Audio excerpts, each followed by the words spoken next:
Federal government inaugurates infrastructure projects in Ogun State, promises 3 more critical road reconstruction under tax credit scheme. Your support is required to deliver more development projects that will ensure an improved socio-economic development, with a view to enable it to meet its mandate and attain the expectations of Nigeria Police Force and Nigerians in general. In a boost to crime fighting, President Buhari presents 200 Buffalo trucks to Nigeria Police.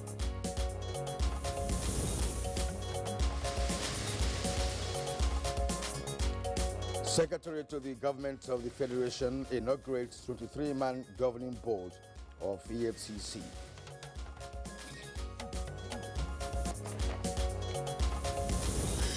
And on Good Morning Nigeria today, we shall discuss January 15th in Nigeria's history.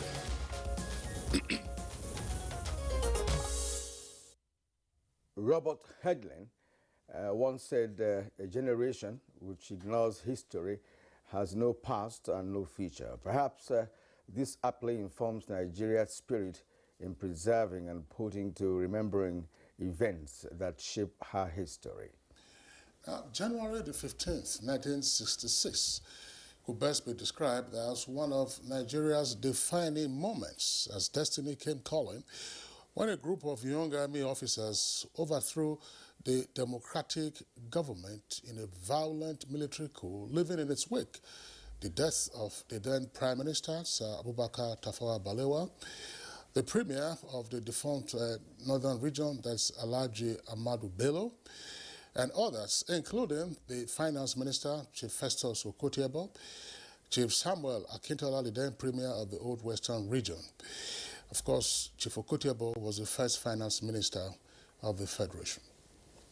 Well, indeed, Kingsley, the coup actors led by Major Chukwuma Kaduna Nzogu, who called themselves revolutionaries, described it as a temporary upheaval to end corruption and ethnic rivalry.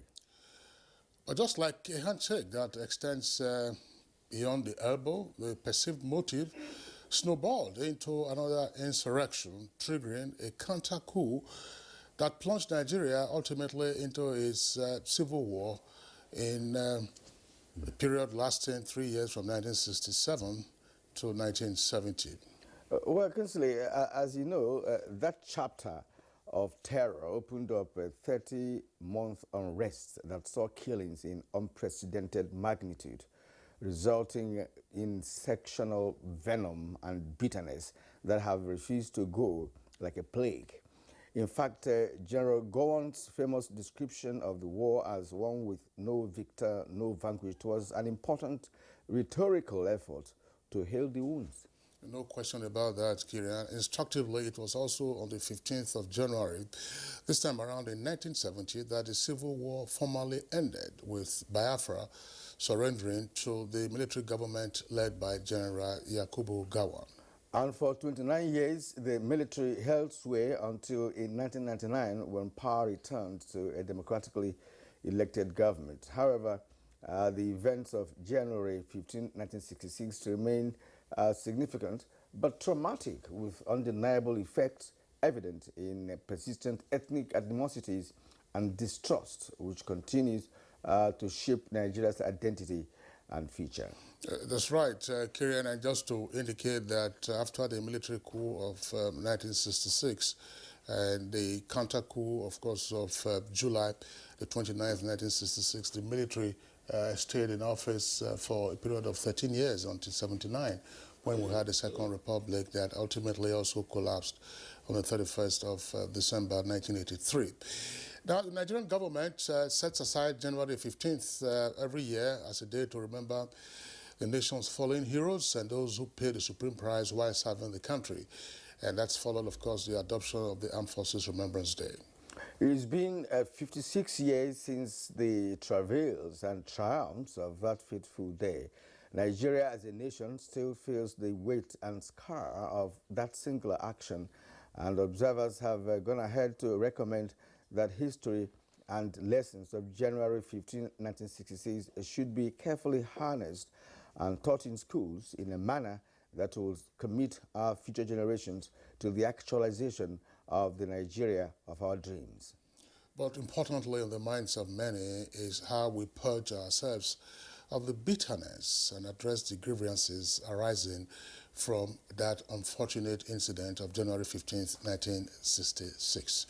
What are the lessons learned, knowing full well that a nation must never forget her history in order to build a threshold of legacies that would engineer development and peace? Once again, what are the lessons arising from January 15, 1966? The questions and more, of course, we will have our guests discussing with us today in our conversation segment of January 15th in Nigeria's history. It's Good Morning Nigeria, reaching you live on a network service of the Nigerian Television Authority. I'm Kingsley Osadolo.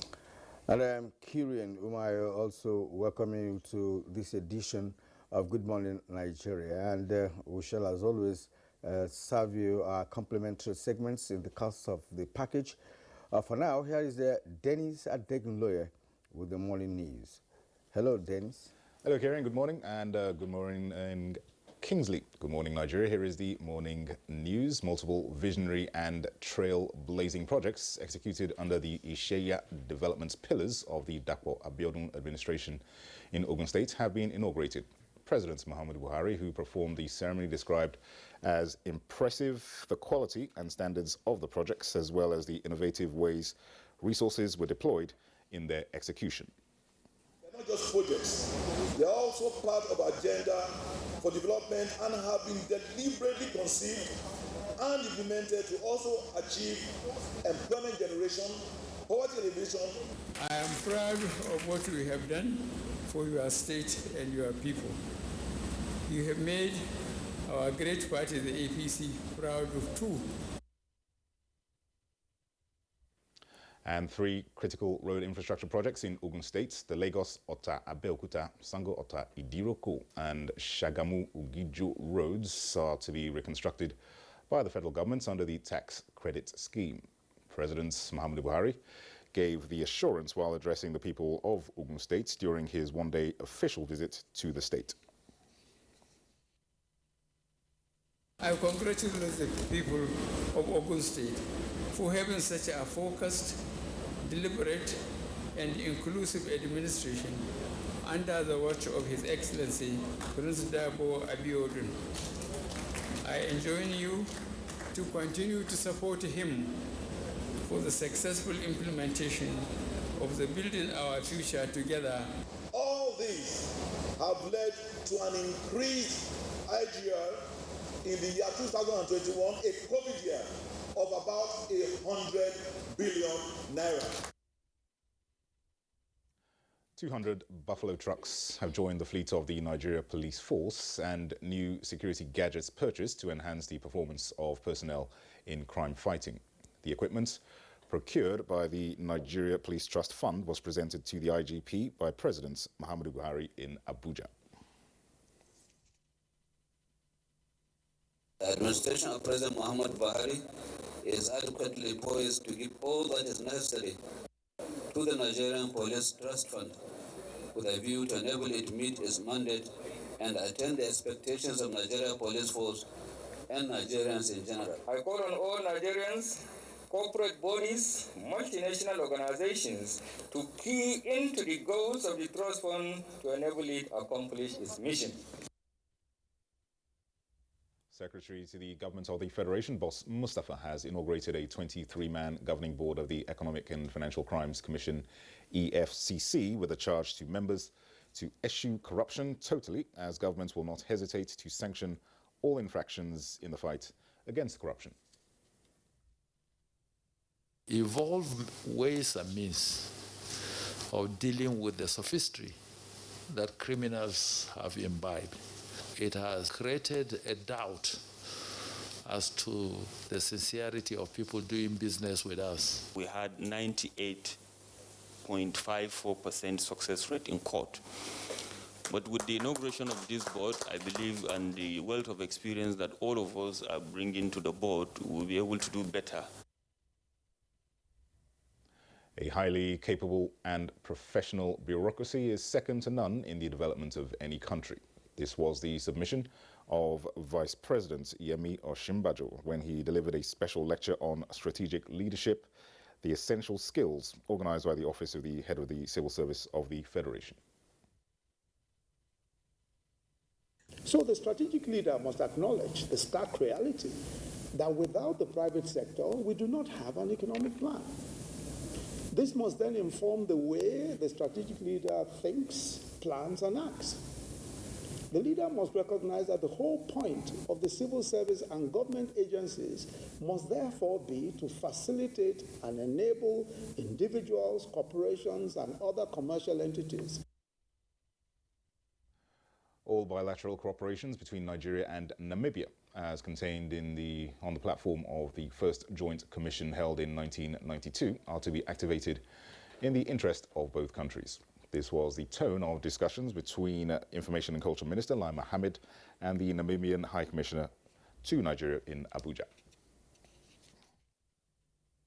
We have always believed that until every country is independent and liberated in Africa, no country will be safe from colonization. And that informed why Nigeria plays such a role.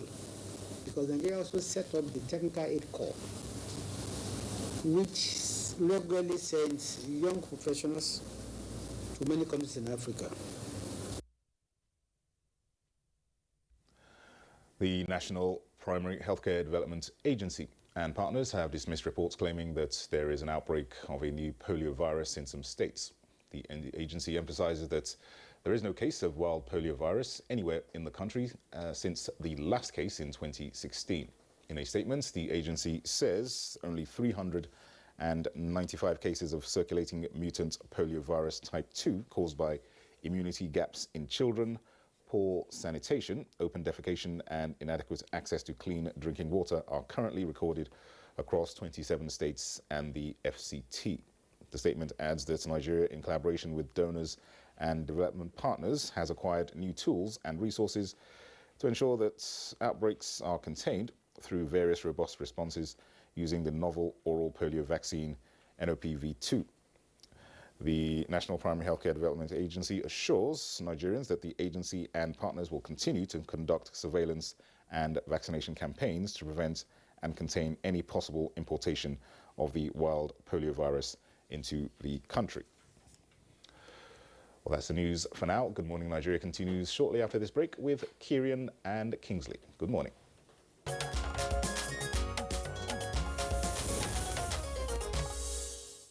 The program is Good Morning Nigeria.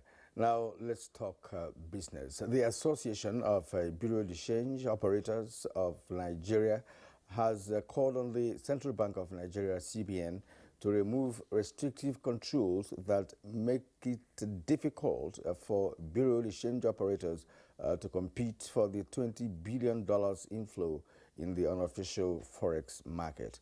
Let's now join Aleka Obanache Arwa for details.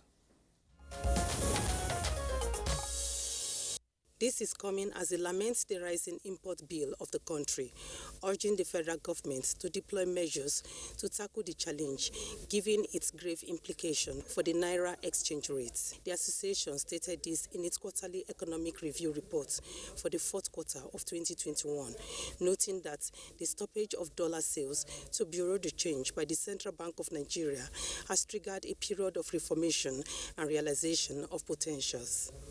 These potentials, Association of Bureau de Change Operators of Nigeria noted, included the estimated $20 billion annual inflow in the unofficial forex market, which far exceeded the annual dollar cash sales to Bureau de Change by Central Bank of Nigeria.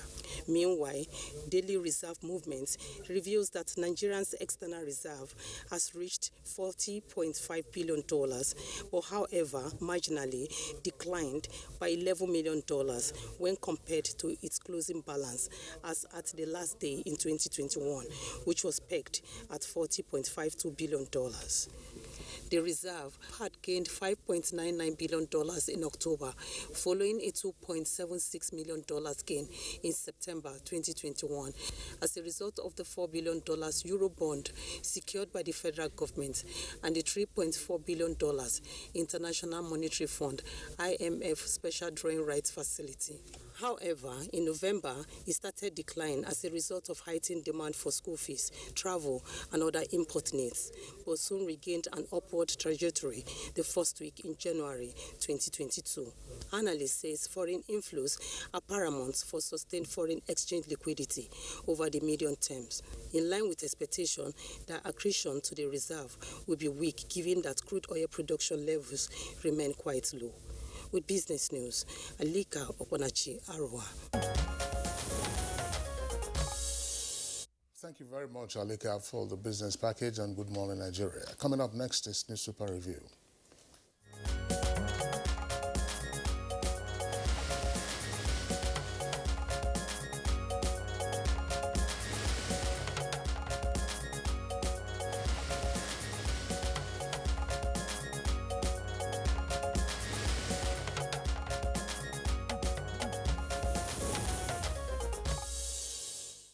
Let's welcome Bayo Toebi, our newspaper reviewer. Bayo, good morning, and we're glad to have you here again. Thank you, Kirian. Good morning, Kirian. Good morning, Kinsley.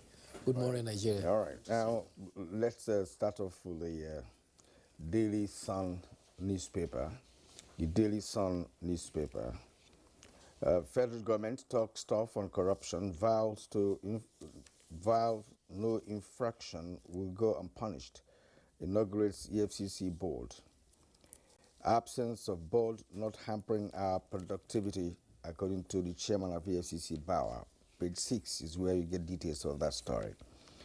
2023, why I am yet to join presidential race. That's Kalu Umadi declares on Abuja platform. Pages 3, 8, and 18. Buhari pays condolence visit to Shenekon's family, inaugurates projects in Ogun State. Pages 7 and 27 of the Sun newspaper. Ex-AGF writes Malami, SGF, DSS, others demands non-interference in ex-NIA DG's court proceedings. Twitter, US, EU, UK hail return to Nigeria. We are committed to the country, according to micro blogging site. That's on page 4. Now to Leadership newspaper. Leadership newspaper. Convention delay, presidential declaration deepen APC crisis. That's on page 4. PGF DG accuses Bumi committee of holding members captive. Our presidential aspirants are selfish stakeholders. All that on page 4. Now, Igbo presidency won't divide Nigeria, according to Umahi. Technology, not foot soldiers, needed to defeat terrorists. That's from veterans. No outbreak of new polio virus, according to federal government. That's on page 6. Ezekwesili heads Soludo's 80-man transition committee. That's on page 15 of Leadership newspaper. Federal government inaugurates the FCC board 6 years after. Now, scores scaled in Bauchi Kwara road crashes. That's on page 8 of the Leadership newspaper. All right, thanks, Kirian. We also take a look at the window page of The Nation, and above the name flag, you have the following headlines. Members will pick PDP candidates, says Ayu. And with the rider Dele Momodu to run. That's on page 3. Buhari tasks stakeholders on plateau violence. Twitter restoration, good for businesses. Government plans $500 million investment in technology for youth. Now, below the nameplate, ICPC secures forfeiture of 110.4 million naira traced to teacher. And Buhari at Shonekon's home. You have details of that on page 3. Now, NLNG to boost domestic market gas supply. And Buhari opens strategic projects in Ogun.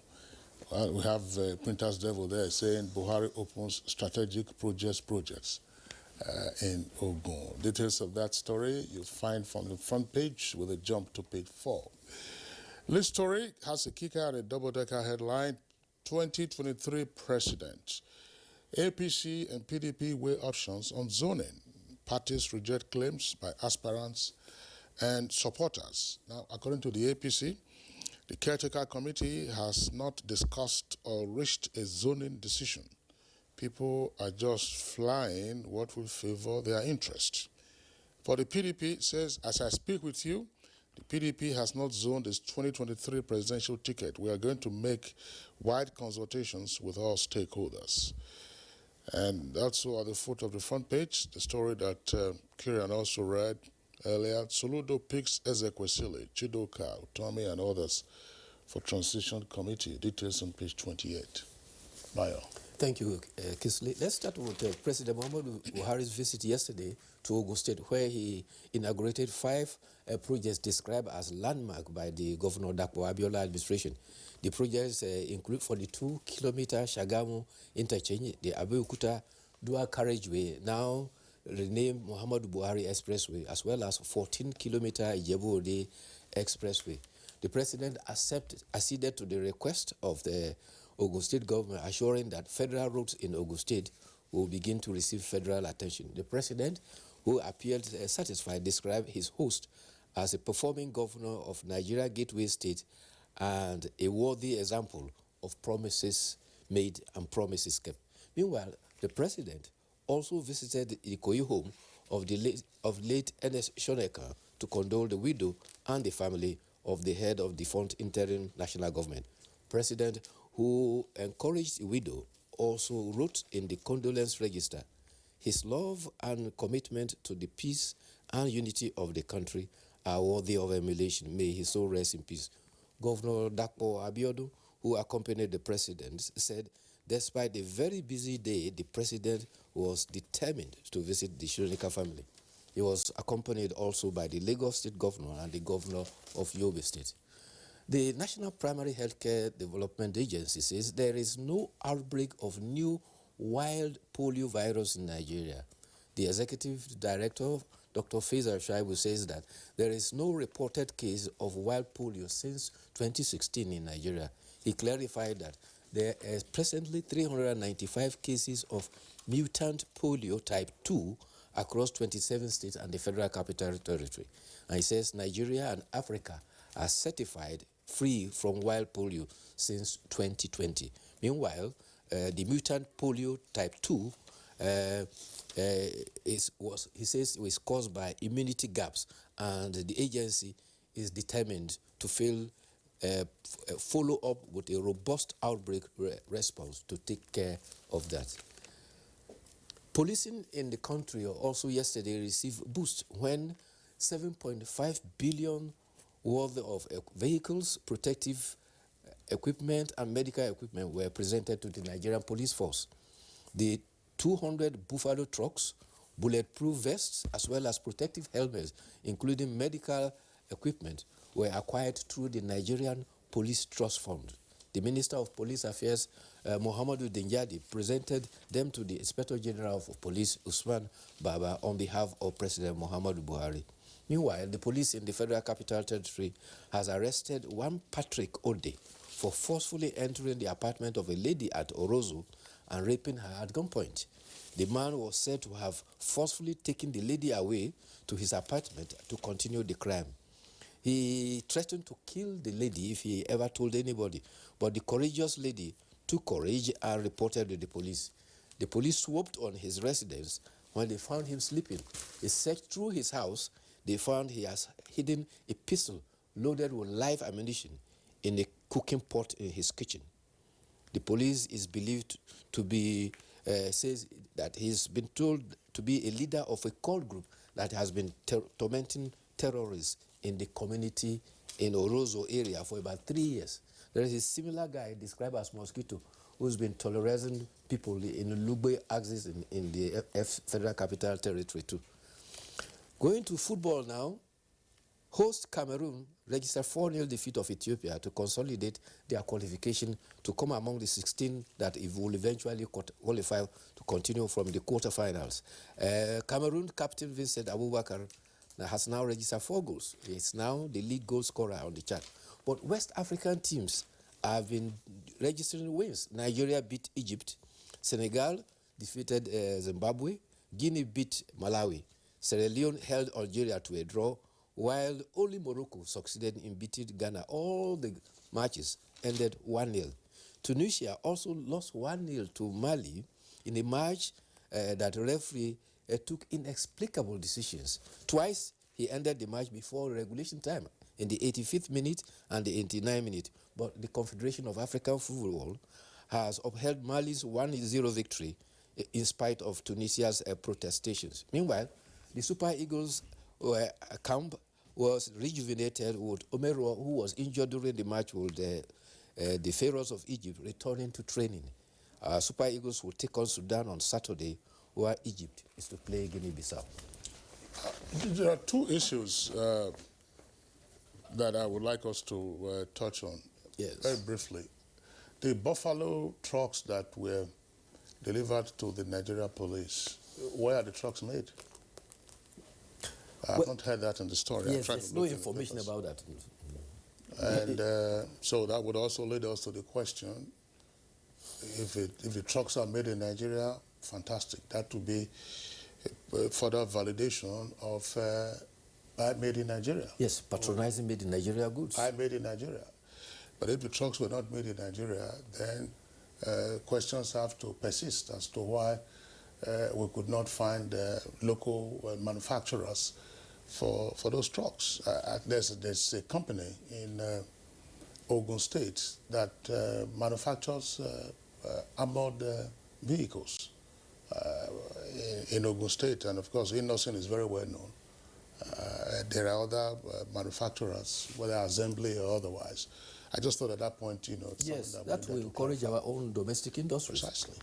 Create jobs, that's what it does. And then, of course, the companies are enabled, to expand their businesses. And of course, employ more Nigerians, that's the point. Well, we don't know where it's made, but all the same, you have made a very good observation there, because if those trucks were purchased, outside Nigeria, for me, that's a minus, Another thing should be maintenance of those vehicles. Usually, when you see police vehicles around, you'll be very worried about those vehicles. But there has been improvement of recent. There was a last set that were donated by Dangote.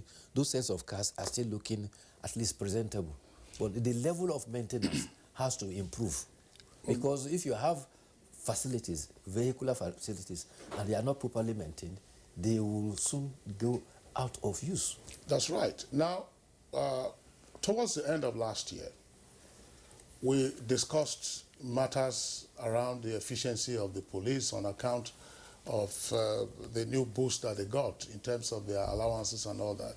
And where you are seated now is where retired AIG Felix Obaudu sat. Felix Obaudu is a regular guest on Good Morning Nigeria. And he made a point that mechanical workshops in the various police commands are not functioning. And if they are functioning, probably just a few of them are functioning.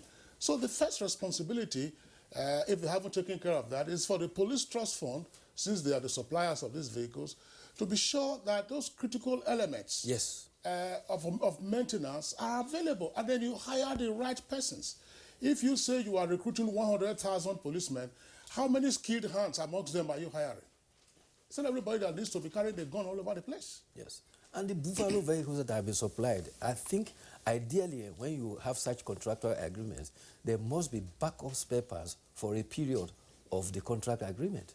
That's right. That will go a long way in sustaining. We don't know the details of the contract, but the right point made is that the police authorities should have a department dedicated to maintenance of whatever equipment or vehicle that they use. That is what is obtainable elsewhere globally. That's right. The last issue, of course, has to do with the transition committee set up by the governor-elect of Anambra. 80-man Transition Committee, headed by Ezekwesili. I mean, when I read the story yesterday, I was wondering. I mean, so assuming it were a president-elect, you're going to have 2,000 persons. The simple question is, what are you doing with an 80-person transition committee? I think it's unwieldy in the first instance. There are all kinds of ideas. You could have requested for memoranda, pieces of advice or aid memoir from some of these persons whom you have put on the transition committee. But more critically in our politics, when you take a look at the membership of this transition committee, how many of the, if I may use the expression loosely, the real owners of the politics of Anambra are on the transition committee, those who made your election possible. So the transition committee can design the program and plans for you, and so on and so forth. So when you get into office, that's when the real owners who enabled your election, Mr. Governor, this is what we want to. Well, but I think he may have expanded. He may have expanded the transition, not just handover from Obiano to him. And maybe he made provision for ministries, parastatals, and all of that. Persons that could assist in transition for those departments, right? For him to perhaps appreciate and understand those establishments before he starts running the government. It may not necessarily be transition in terms of handover alone. It could have expanded to other aspects of governance.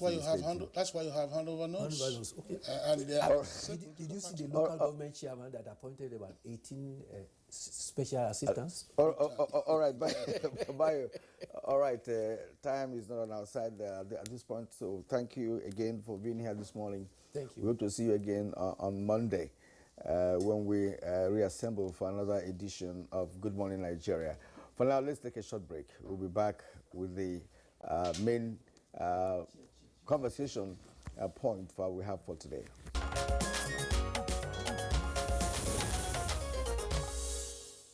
All right, thank you for staying with us on Good Morning Nigeria. And as a prompt for our conversation on January 15 in Nigeria's history, let's take this background report put together by Ekene Ndulwe.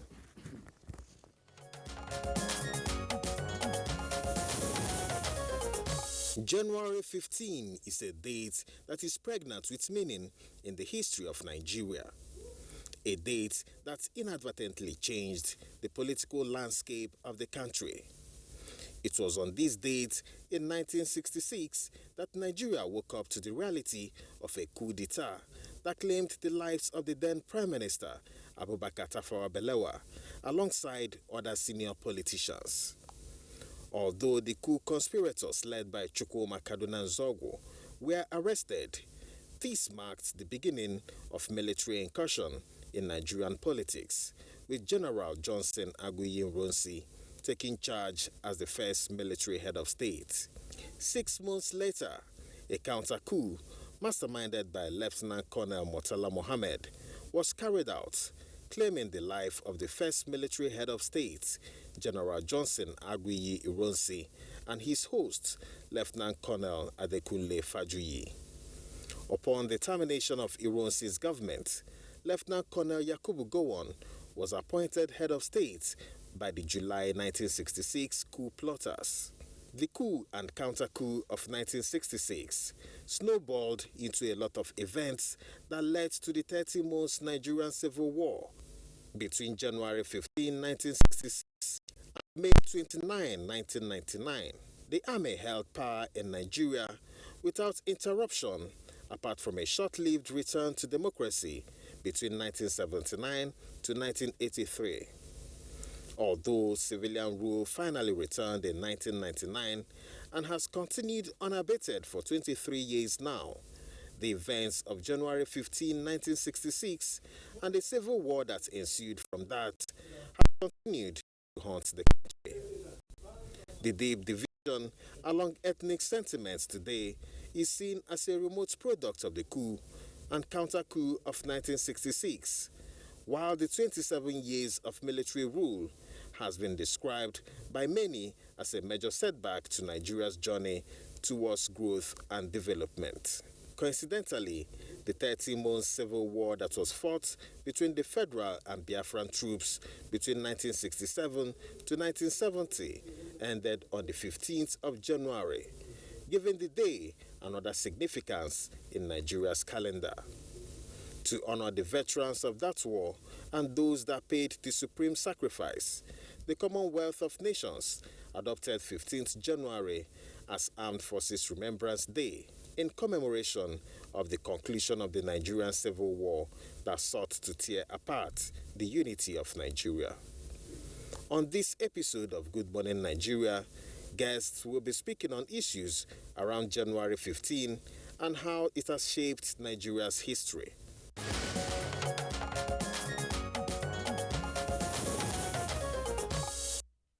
Many thanks, Keneun Duloy, for that elaborate background report and conversation this morning. We have guests with us here in the studios and another guest joining us via Zoom. First, let's welcome the Special Advisor to the President on Media and Publicity, Mr. Femi Adesina. Femi, delighted to have you this morning. Thank you. Good morning. Also here with us in the studios is the Managing Director of the Nigerian Film Corporation, Dr. Chidia Madwekwe. Dr. Madwekwe, we are glad to have you with us. It's my pleasure. Thank you.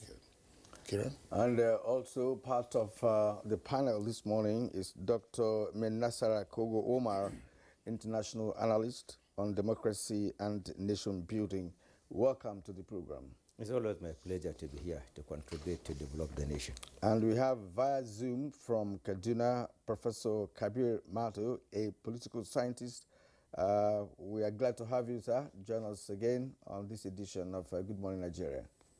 Yeah, thank you very much. Good morning, Kiran. Good morning, Nigeria.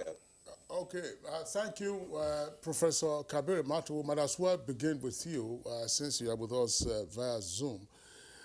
When Nigeria gained independence on the 1st of October 1960 and became a republic exactly 3 years later, the country had out a lot of hope and promise, not just for its citizens, but also for the rest of the black world. But some argue that the events of January 15th, 1966 altered the nation's destiny, which we're still grappling with over half a century later. Professor Kabir Mato, what is your take on this perspective? Thank you very much. That's their view. I don't see it as such. But what is very important is that January 15th, 1966 fundamentally marks the beginning of military incursion into the body politics of this country. We recall that at that material time, it was the fashion throughout, emerging nations in Africa. Coup took place in the Congo, it took place in Ghana, and a few more other places. So it became a fashion more or less by young military officers, hungry for political power to move in and topple elected civilian administration. Fundamentally, the 1966 coup in January, in my view, as many other people would agree, was unnecessary. Apart from the fact that it was unnecessary, it marked a very dark beginning, I will say also, as far as the political history, as well as the sociology of the entire Nigerian nation is concerned.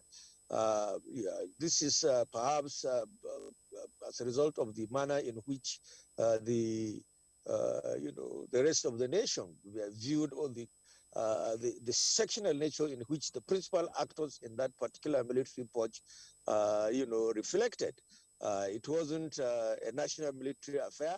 It was more or less a conspiracy of very few young military officers, primarily of southeastern Nigerian extraction, that participated in the purge. So whatever their sincerity or purpose might be, or whatever any analyst later they will try to portray it, the fact that it didn't reflect, the character of coups that we see happen subsequently in Nigeria and in other parts of Africa, actually gave it that ethnic coloration, which in my view is partly responsible for this deep-heated, national tension that we face in form of regionalism, cutthroat competition for access to not just power, but even economic power, material resources, and so on and so forth, it gave birth to the idea that whenever Nigerian elites are competing for any space, be it economic or social, the first, primary matter that comes in is the issue of where he or she is coming from. This is not also disregarding the fact that the issue of regionalism and ethnicity could be said to have, being in this country even during colonial rule, soon after the amalgamation, leading to that. But primarily, I think the seed of political instability in this country and aggressive ethnicity was, prompted by the January 15th, 1966 coup. Professor Kabiru, it is indeed an aberration, for the irresponsible for a group of officers to take over leadership of any country, not just Nigeria. But then the grievances of the coup leaders at that time was alleged corruption among public officials. And till today, corruption has become endemic in our system. Now, what does this say about Nigeria and Nigerians, especially those who are in the political arena? Well, Kiran, corruption has become a lazy lexicon that every Nigerian military official that desires to, intervene in the affairs of governance will bring up. Military men said corruption, cited corruption as the reason for taking over, even during when a military government was in power. So, and if we take a historical view of the allegations of corruption as proffered by Nzegu Kaduna and his team in 1966 January, we will find that it was more or less, a kite that was simply flown all over the place in order to secure legitimacy. The level of corruption that was said to have taken place between 1960 and 1966, in my view, was a child's play and wasn't significant enough to have caused, the destruction of the political system that took place. But it is always obvious that whenever soldiers desire to take over power from either civilians or to wrestle power from themselves, the major issue that will attract national attention and even international sympathy has always been the issue of corruption. So corruption wasn't really it. And, like Professor Sam Aluko would say, you don't completely isolate corruption from the general political economy of every human society. The tragedy is when corruption becomes so endemic and unfriendly and therefore impacts negatively on the ways of lives of, the citizens of any particular nation. So to have cited corruption as a reason for the January 15th, 1966, in my view, was merely, a kind of, propaganda tool or an alibi that the coup plotters, deployed in order to win the national, sentiment and sympathy, which substantially, did not actually get, the desired, objective that it was intended to achieve. Yes, we've been battling with corruption. We're still battling with corruption in Nigeria, but since when? The gargantuan nature of corruption that taking place, especially at the beginning of the civil administration in 1999, would have also provided for that. But we know clearly that it's out of fashion. The globe does not accept it. And Nigeria being a leader in Africa and the black race, the black world generally, cannot afford to, play the part of, Guinea or play the part of, Mali or so corruption, like I said, has always been an alibi that coupists have presented forward in order to try to win local, national, and international sentiments whenever, they try to satisfy their selfish desires of taking over power from either legitimately elected government or wrestling power from their colleagues in the military. All right, Professor Kabir Matul, thank you very much. We'll return to you later on in the course of the conversation. Now, gentlemen, back to the studios here in Abuja. Now, the other alibi that the five majors advanced for seizing power or staging the coup on the 15th of January 1966 had to do with political violence in the country, arising first from the regional elections and then later on the federal elections. But we are now using the benefit of hindsight to evaluate the events of that season. Femi Adesina, was June 15, 1966 a mistake? That's a big one. If it was a mistake, it's already part of our national experience. And if it truly was a mistake, we should learn from it, or we should have learned from it. But I'd like to add something to what Professor Kabir Matu said, that coup emphasized ethnic division in Nigeria. Like I have said at some fora, when people talk of a divided nation, I tell them Nigeria had always been divided. Always. Right from 1914, when we were forcefully cobbled together as a country, we had always been divided. The fissures may be more emphasized at particular times, more than at other times, but this country had always been divided. And the nature of the killings that happened in the 1966 coup, both the one in January and the reprisal one, even further emphasized the division in the country. So, in the light of all that, yes, we can say it was a mistake. The reasons adduced, corruption, later violence after the elections, everything would, with the benefit of hindsight now, amount to a mistake. Because if the country and its politicians had been allowed to make their mistakes and learn from it, then we would not have gone the route we went, where we had military rule for more than about 3 decades. Now I need to emphasize, military rule in itself was not entirely a disadvantage, because we saw some development under the military that we didn't even see in subsequent civilian administrations. We have very, very germane developmental issues in this country done by the military. So we couldn't say that it was all entirely zero. But then I believe that if the civilian leadership had been left to make its mistakes and learn from it and correct it, Nigeria would have been better off than what eventually happened to this country.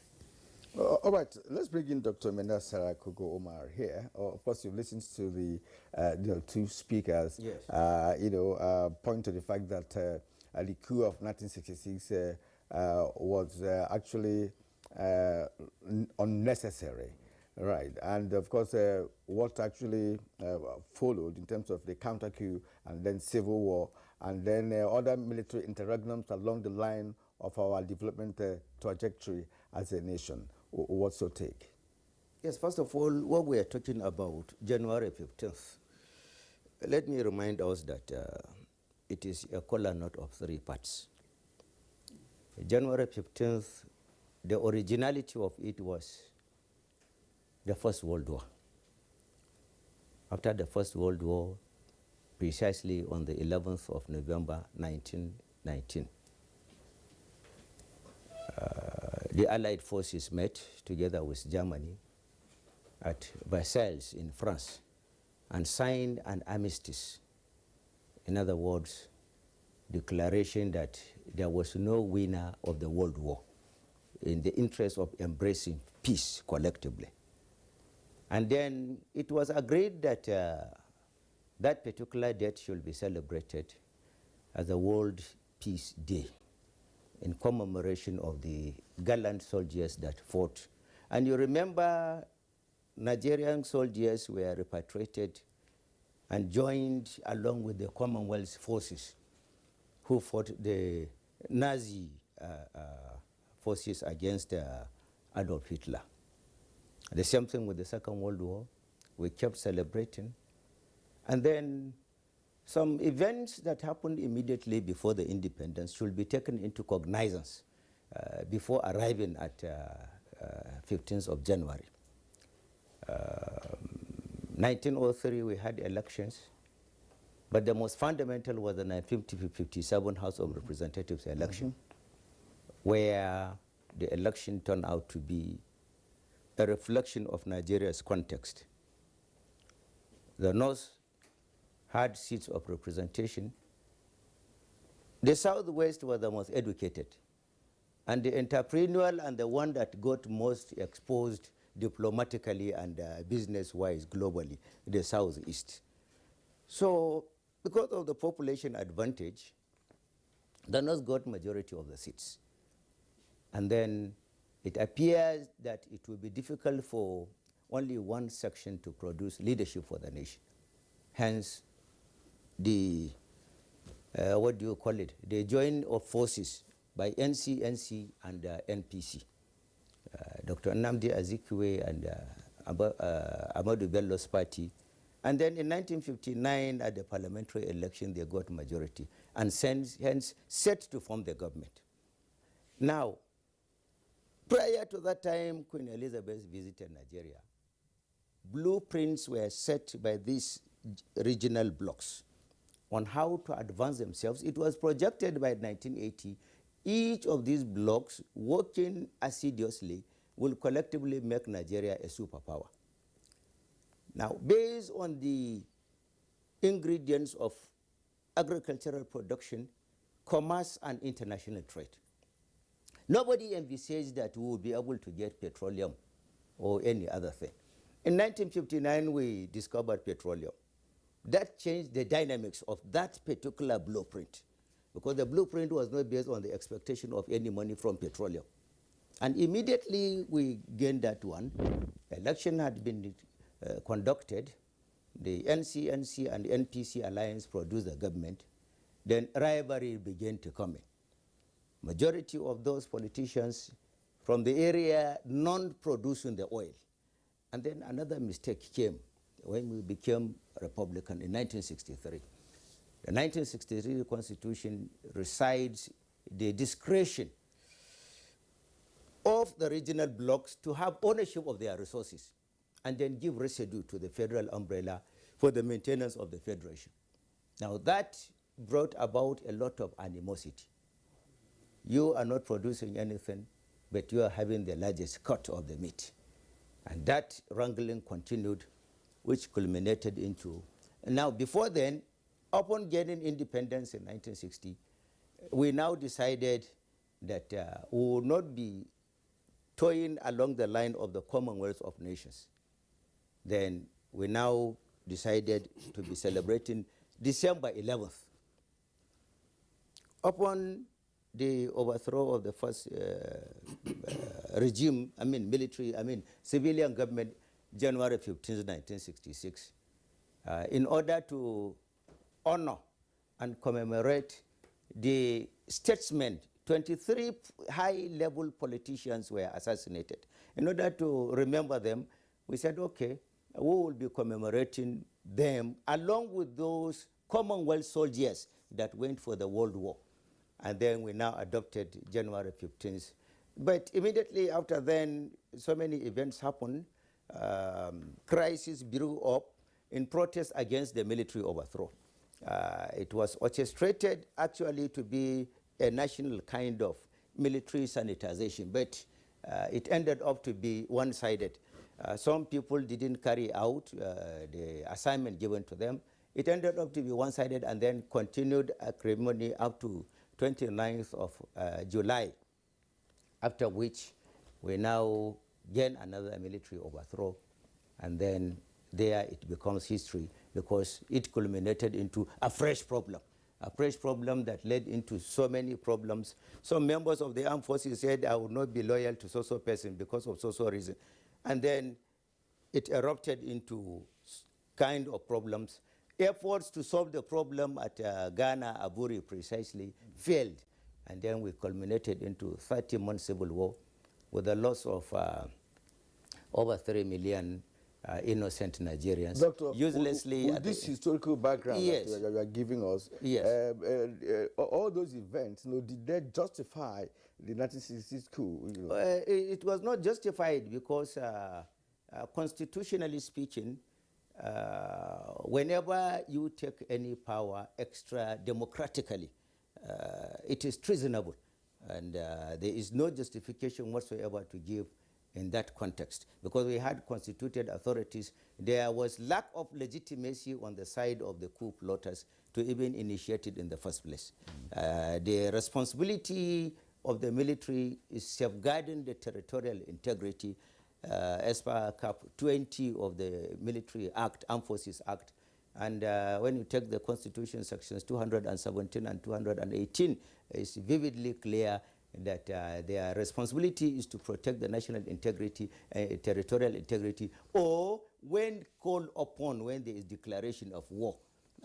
Anything within the confines of the country is exclusively under sections 214 to 216 and 153 KLM of the Constitution is within the confines of the Nigerian police, not the military. The military will only get involved if they are called upon to come and sanitize. So it's not their responsibility to sanitize corruption, to sanitize political whatever. It is not their responsibility. All right, thank you very much, Dr. Menasera. Just before we bring in Dr. Chidi Amadwekwe, I think that it's important for the benefit of our viewers to try to streamline some of the points he raised. Crude oil, was it a factor in Nigeria's political economy before January the 15th? You seem to argue that the discovery of crude oil in commercial quantity at Oloibiri sparked off, ultimately, concerns arising from the provisions in the 1963 Constitution. I'm sure constitutional experts would argue against the point that you are making. The Germans had prospected for crude oil in the 1930s, and it wasn't until the 1950s that crude oil, as I said, was found in commercial quantity in the country. So that's one point that I thought we needed to clarify. I'm sure that everybody seemed to recognize the other points that you raised, but our focus today has to do with the events of January 15. We know that there were causative factors that occasioned the January 15th, 1966. Dr. Chidi Amadwekwe, I put the same question to you that I asked earlier of the other guests. Yeah, was January 15th a mistake? It was a big mistake. It was an abysmal failure to governance because we really had no reason to be so patriotic and then decide to eliminate, men who by all standard you can regard as being pious, like the first prime minister and the premier of northern Nigeria, not talk about all other military officers that were failed on that day. So we cannot justify it because it has held us down, and previous speakers had eloquently described why it was a misnomer.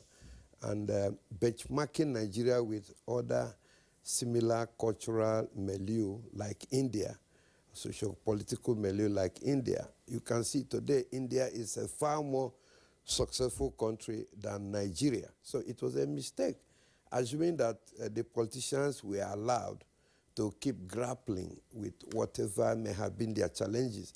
I am sure that internal mechanisms of politics will have been deployed to leapfrog us to meet up with the blueprint that has stated that by the year 1980, Nigeria will have been a superpower.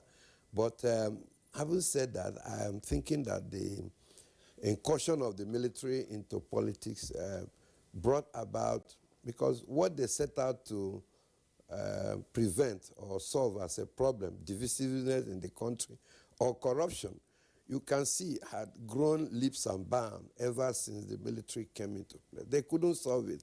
So they created more problems in those areas. We became more divisive, and then we became more corrupt. And even by way of the kind of constitution that they tried to leave behind, he tried to draw in the discovery of oil as part of the problem that had made the country, abysmally corrupt. Yes, because when you came up with a constitution that said all that you find as mineral wealth belongs to the central government at that time, it didn't give the region a sense of contributing to the national coffer as a federation. Consolidating such resources at the center meant that the center became more corrupt than they were before the January 15, 1966. But what should concern us is that what is being done? How are we trying to come out of that loop? What lessons have we learned in order to be a more united, a stronger country? Well, you will agree with me that as part of the coup, subsequent government, we are scared of coup, and therefore they did not give much to development of our kinetic ability. And that we have paid dearly when the issue of Boko Haram came. It only took President Muhammad Buhari, who has made it a major government policy of developing multiple platforms for our armed forces. Before now, it wasn't fashionable anymore during the past military regimes and government to make sure that our armed forces are well equipped, because every government was afraid that a well-equipped military could mean encouragement into another kind of coup. And yes, we were faced with that gruesome, abysmal, effect of January 15, 1996. But again, what have we done to take off from there to be more united? I guess that Rwanda, we keep talking about, equally had similar killing, field. But they moved from that and became more united. We have not been able to do that. And that seems to be dragging us. I think the only honor we can give to those lives lost is to see whether we can move from where we were to where we are supposed to be, or to justify. Well, we can't justify the reason the life you are lost. But if the coup plotter said Nigeria was corrupt, Nigeria was divided or divisive, and we are now more divisive than January 15, 1996. 1966. Then I think we are not doing great, and we must ask ourselves the question, what do we need to do so that at least when we talk about January 15, 1966, we can look at lessons learned and how we have tried, because we must build this nation. We don't have a better option. The mistakes have been made. There's no doubt about that. We can't justify it. But my concern is that, are we learning the lesson? What are we doing to move forward? Okay, that's exactly part of the question I'd like to put to Professor Kabir Matu. But let's just lay a little background. All right, we have lost that connection. We'll now return to Femi Adesina. Now, the effect of military incursion in governance in Nigeria is still being felt, because after the 1966 coup, we still had other military interregnums, meaning that no lessons was learned at that period of time. But even today, in the democratic setting in Nigeria, we are still being led by ex-military men. Right, so I don't know, is this still the effect of the military coups we've had in the country, or is it that, ordinary civilians did not have the wherewithal, to take up the mantle of leadership? I know we've had people like Goodluck Jonathan, Yaradua, who are non-military personnel, but we're still grappling with this military incursion in terms of even the language, even in a lexicon, we still apply military terminologies and what have you. So what lessons have you learned from this, Femi Adesina? Thank you. I think language, the lexicon you spoke about is reducing, is vanishing. You still have vestiges of it. But if a country that is 62 was led for almost 30 years by an institution that was not democratic, it is inexorable that the vestiges of that leadership will be there for a long time. You have a generation that never knew what democracy was in Nigeria. It is now that the younger ones know what democracy is. But you had a certain age bracket that didn't know what it was to exist and live under democracy. Even we that are well past middle age now, for a long time we didn't know. By the time the first coup happened, we were too young. So we didn't experience that democracy between 1960 and 66 when the first coup happened. And that was going to last for another 30 years. So people of my generation had that thing, that effect on their psyche, that we didn't experience democracy. When we did between 79 and 83, it didn't last long. But now we have had 22 going 23 unbroken democracy. So there has been a purging and a reordering of our psyche, so to speak. We now know what democracy is, we appreciate it, and it's not likely that we will ever encourage or accept any other thing than democracy in our country. Let me also mention the fact that Dr. Chidia said, 2 reasons the military gave for coming in 66, corruption and violence in our elections, are still with us. Well, violence to a lesser degree, but recall the 1983 elections, particularly very, very violent. And it was part of why we had that takeover again in December 83. Then see the 2007 elections, possibly the worst in our history, is there. So elections are getting better, but the reasons given in 66 still remain with Nigeria 30 years after. That means we must continue to learn all the lessons and correct them as we go forward as a country. Well, thank you very much, Mr. Femi Adesina. I want to bring in again Dr. Menasara Umar.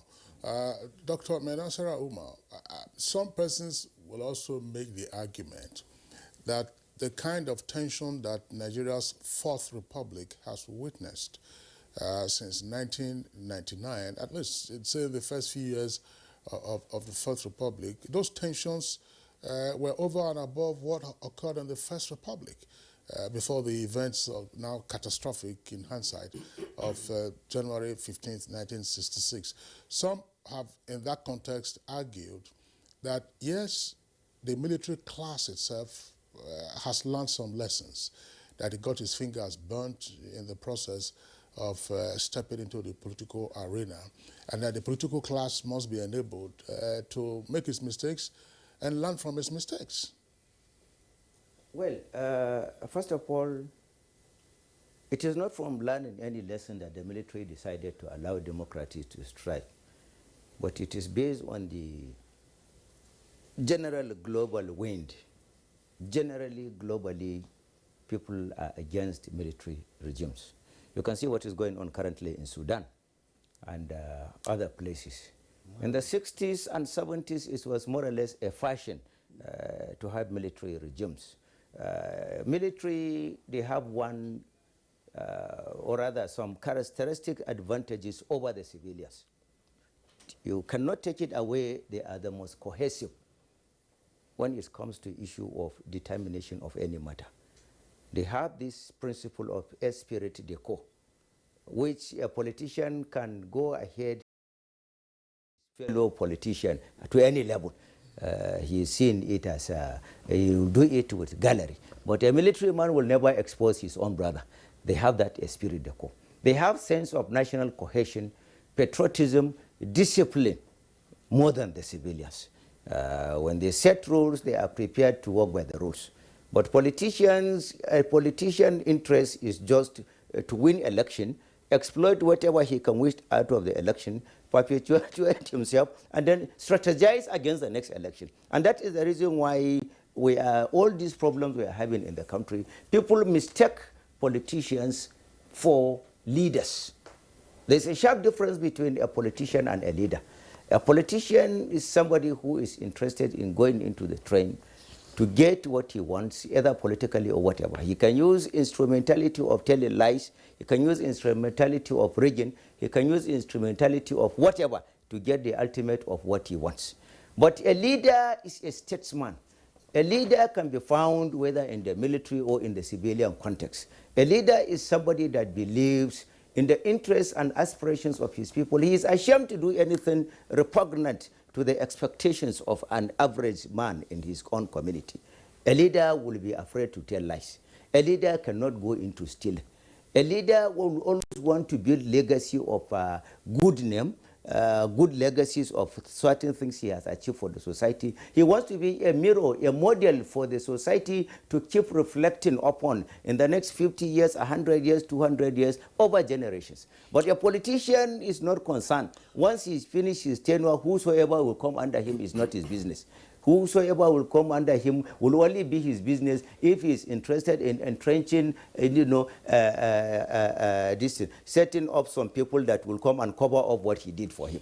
You know, Dr. Menesara, yes, that's one point you raised, and I would like you to further clarify that. You're talking about cohesiveness in the military class when it is time for decision making. Yes. But our national experience after January 15th, 1966, also showed a rupture of that esprit de corps that is very vital to the armed forces, until, at least in recent decades, that the system would appear to have stabilized.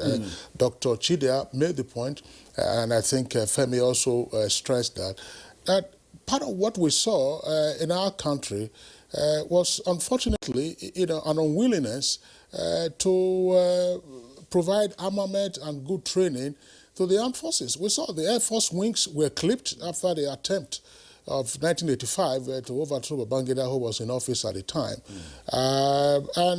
Military officers didn't hide the fact that their careers were perpetually in jeopardy because they were never sure how the cowboys amongst them were going to react or respond in any eventuality.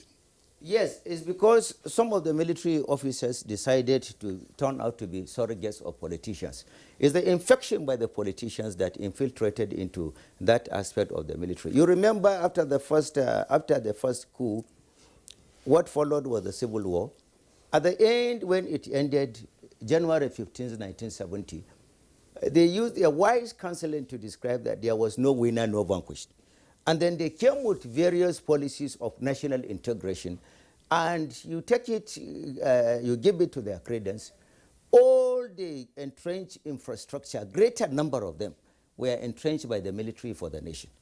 And apart from that, the military came, greater number of the politicians that the military were trying to hand over to kept accusing one another, giving the military men the excuses to keep coming periodically. So it is the credit I would say I would give to the civilians now for even keeping the democratic space up to this length period of time. And then greater number of, for example, take the government of President Muhammadu Buhari. More than any other government in Nigeria's history, it has given out money for raising up the working conditions as well as purchase of equipment, arms and ammunition for the military. But unfortunately, the civilians are the ones to manage it, not the military men. The civilians are the ones to manage it. So where you see failure to really bring about equipments and other things, the kind of money we have voted out for the upgrade of the military is really colossal.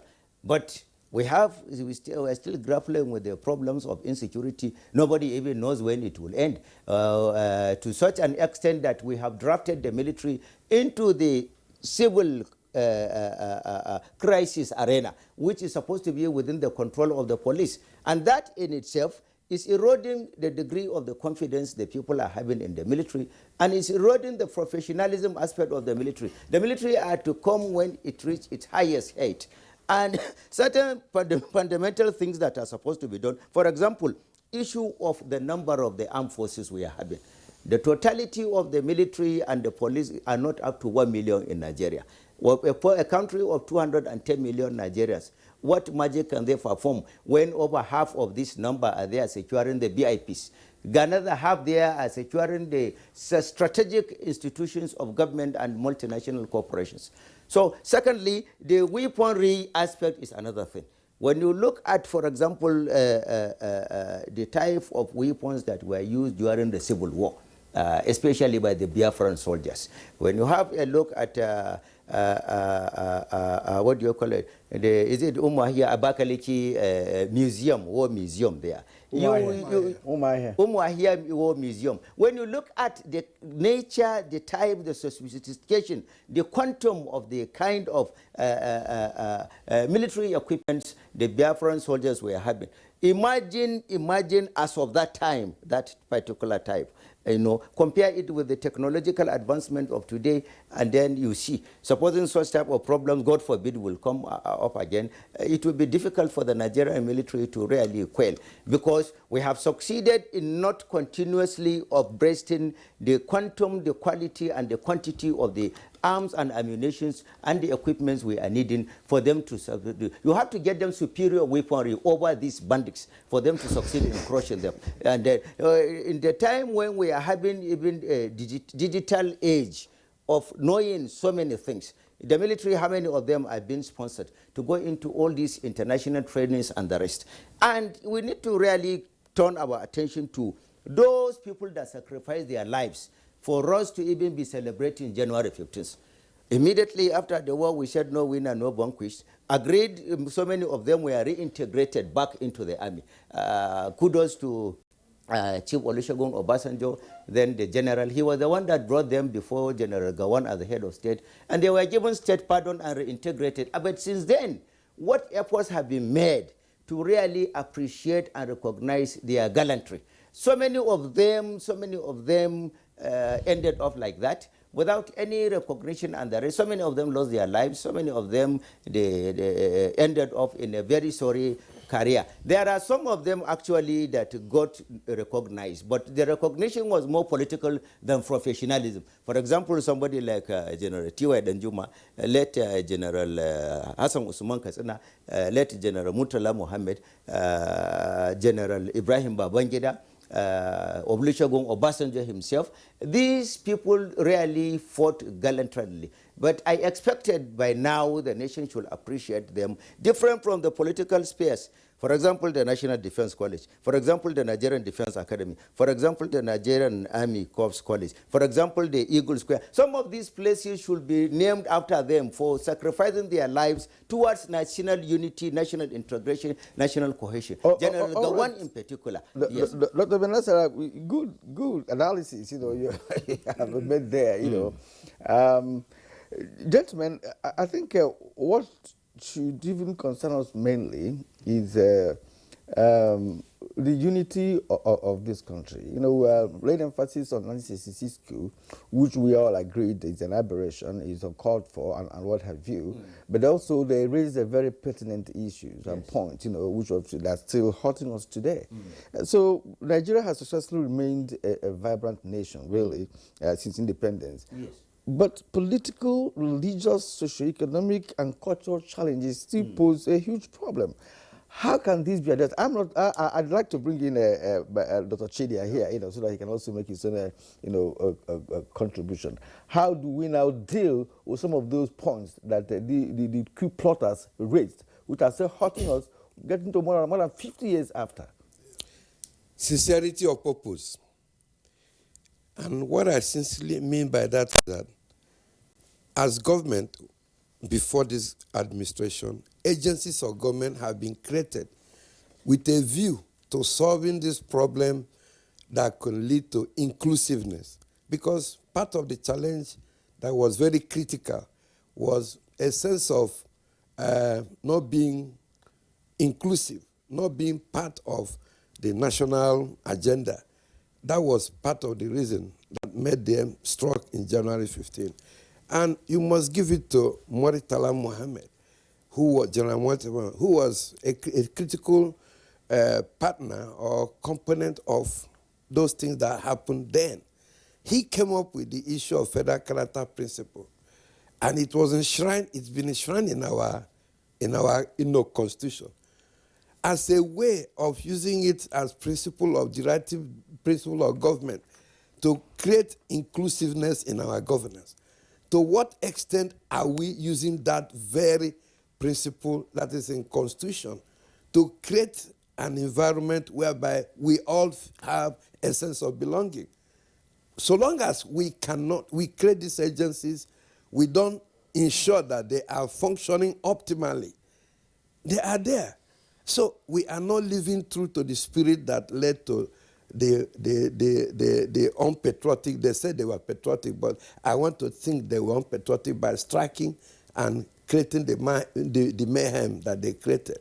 So we look at it that way. The corruption we are all talking about, it was about 5%. But now, I don't know whether we're still talking about... They said 10% at the time. I mean, 10%. They refer to them as 10%ers. 10% at that time. So I don't know what percent where we are now. So you find out that, again, if we could make sure that these funds of government as appropriated are utilized, if it's to build the railway, you find the railway working, like we now have the railway working. If it's to do the road, you find that the roads are being made as we find them now, but not when the funds are appropriated. The establishment will not be operational, and so the corruption becomes more and more deep-rooted. So I am grateful that we are doing something in the area of equipping the military under this very present administration. I think those are the responsive things that we need to do, so that we can learn the lessons and then move away from just analyzing this thing and leaving it to be the way it is. All right, thank you very much, Dr. Chidia, and the other guests who are still with us for this conversation. We're taking a short break now. When we return, we continue.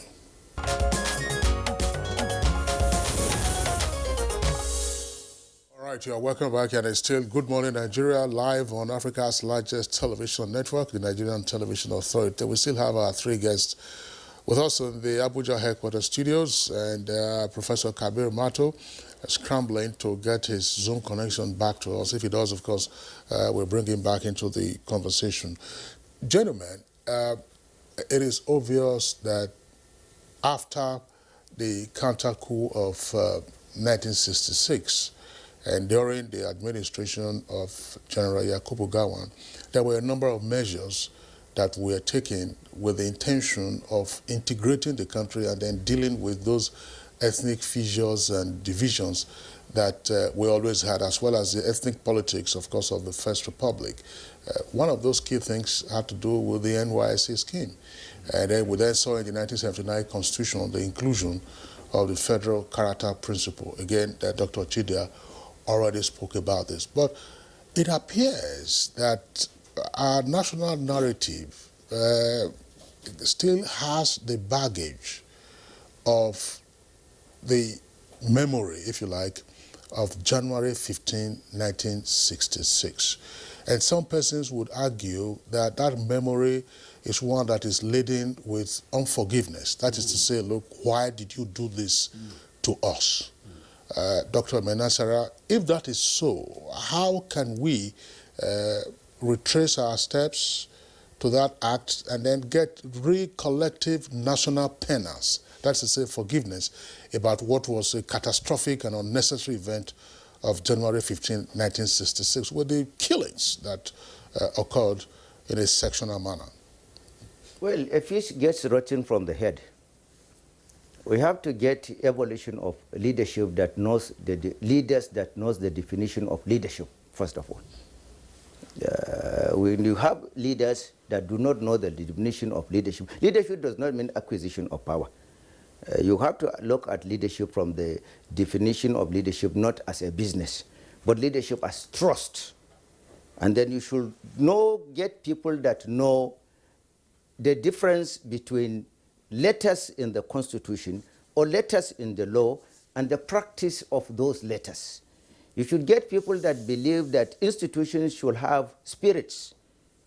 The meaning, the true intentment and meaning of any institution should be there. We are having all the finest assembly of laws, regulations, theoretically and paradoxically in our Constitution. When you take sections 1, sections 2, section 3, sections 14, especially subsections 3, 4, and 5, section 17, especially subsections 1, 2, and 3, section 18, sections 21, 22, and 23 of the Constitution of the Federal Republic of Nigeria, it is practically impossible for you to govern this country without social justice, equity, and natural fairness. But that is theoretically.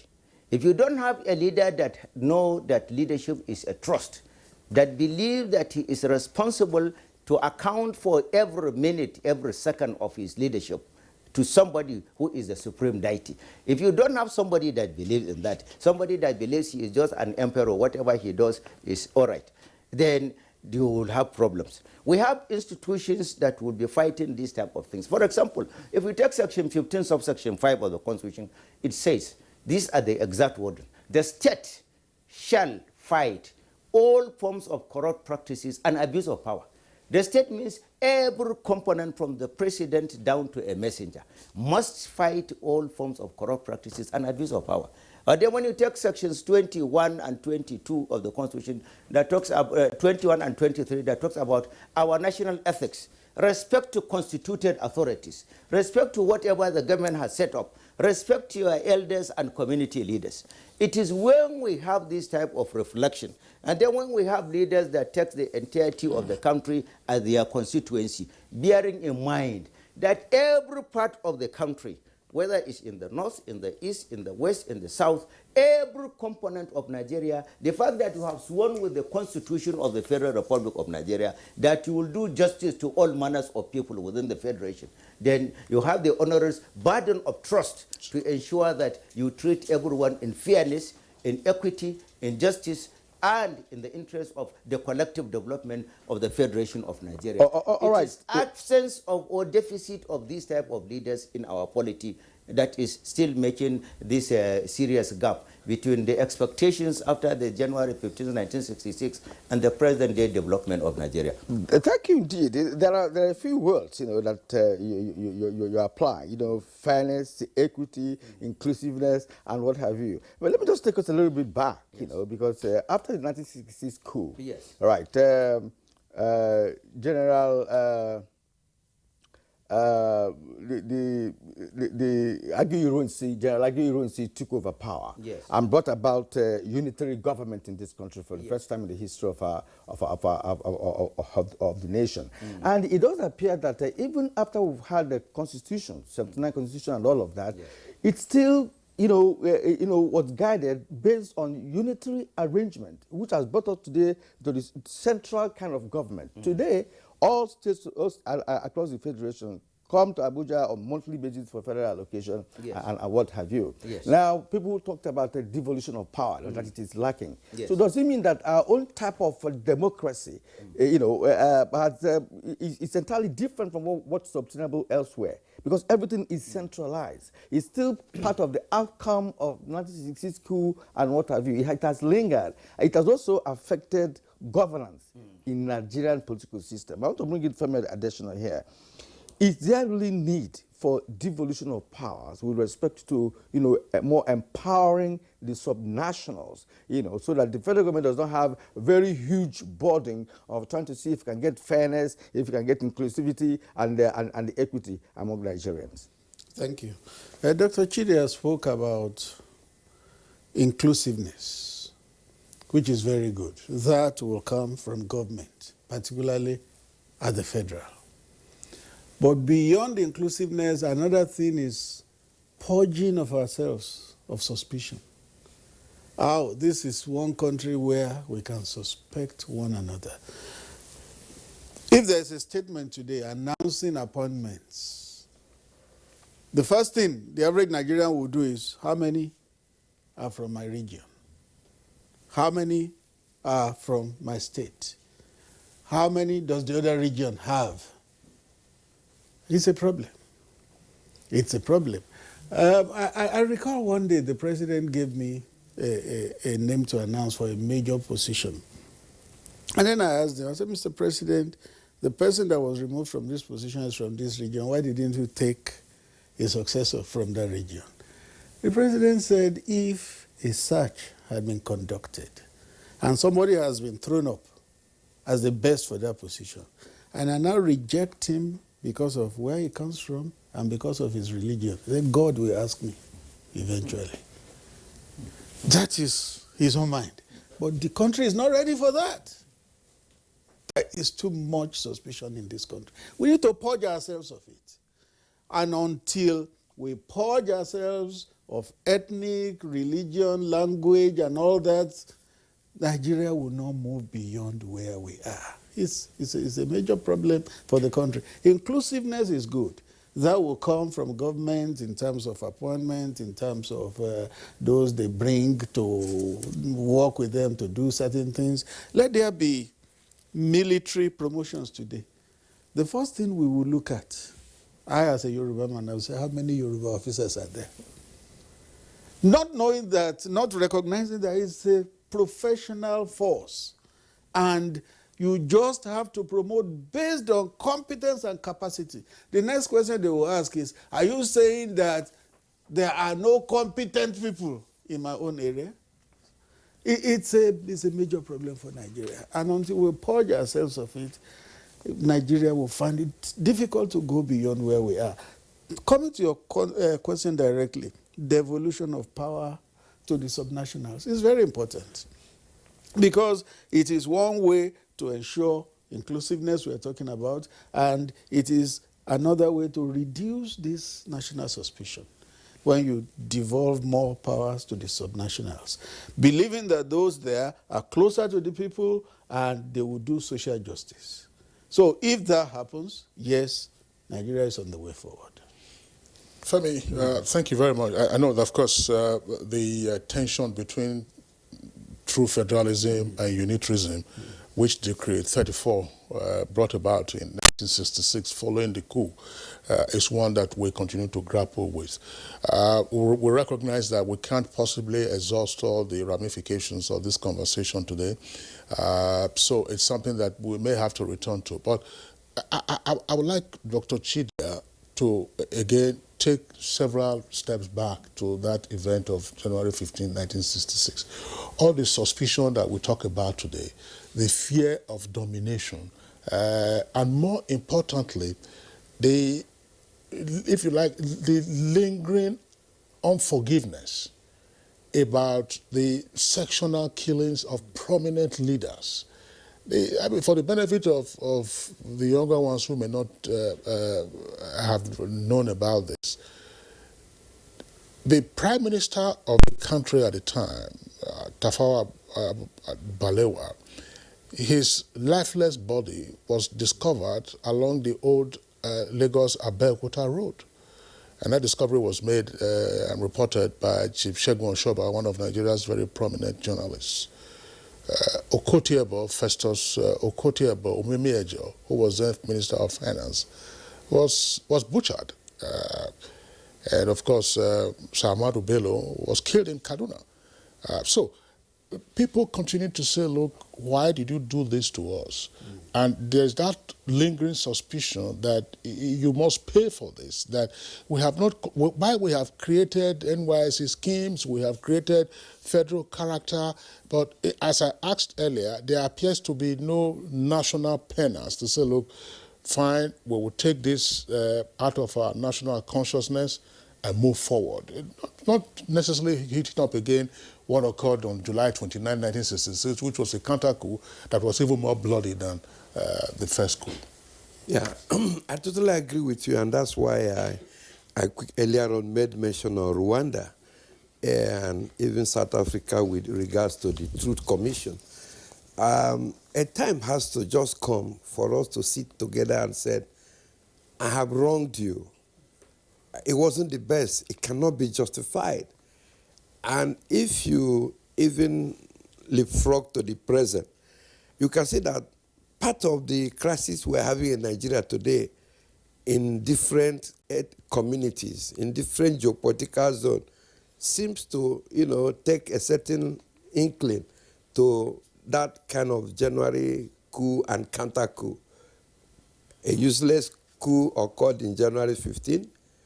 A more useless coup came up in July 1969, which July 29th, 1966, which they said was a rematch. It became bloodier. Then the next thing, mob, came up, over 30,000 people slaughtered, and then the rest is the Civil War. You find out that in Plateau State, where I am, a community will be attacked. Maybe 10 people will be killed. The next time, you find a reprisal will occur. 100 people will be killed. You find out that it goes on in a circle. We don't have the peace. We don't have an end to it. So we must come to terms with ourselves and say, hey, that is not the way to go. It cannot bring any solution. There is no rematch that can make me undo the earlier pain you had caused on me. So if we can move towards that, if government talking with maybe traditional rulers or state government can say, as a nation, this is 2022, can we set up a process of national reconciliation? No more at the level of religious heads, meeting and all that, but see it as a national process that can be driven in a more deep-rooted manner so that we can solve this problem.